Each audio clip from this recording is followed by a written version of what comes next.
ضاقت نفسي بنور من فؤادي حينما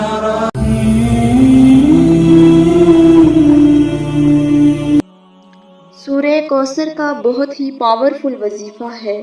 آپ نے یہ وظیفہ صرف 3 دن کرنا ہے۔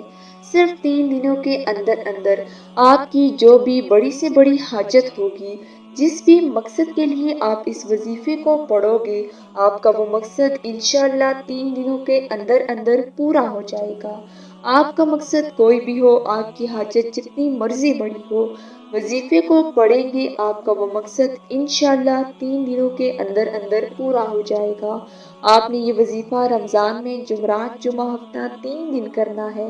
انشاءاللہ یہ وظیفہ کرنے سے آپ کی ہر جائز حاجت، آپ کی بڑی سے بڑی پریشانی ختم ہو جائے گی۔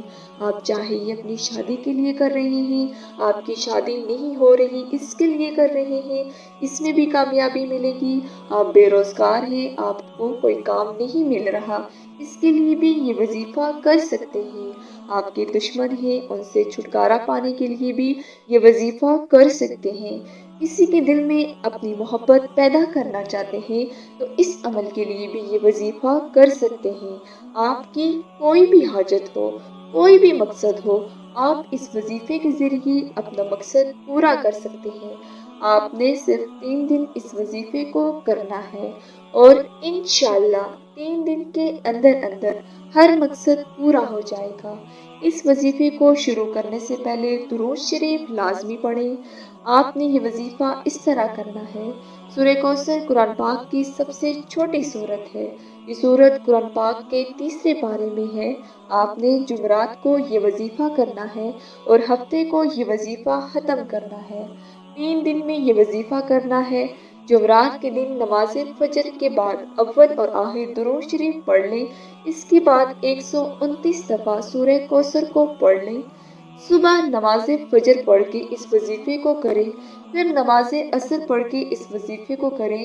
پہلے درود شریف پڑھ لیں، پھر درمیان میں 129 دفعہ سورہ کوثر پڑھ لیں اور آپ نے نماز عشاء کے بعد اسی طرح روٹین سے یہ وظیفہ کرتے رہنا ہے۔ اسی طرح 3 دن آپ نے یہ وظیفہ کرنا ہے۔ آپ کی کوئی بھی حاجت ہے، کوئی بھی مقصد ہے، اس کو ذہن میں رکھ کے آپ نے یہ وظیفہ کرنا ہے۔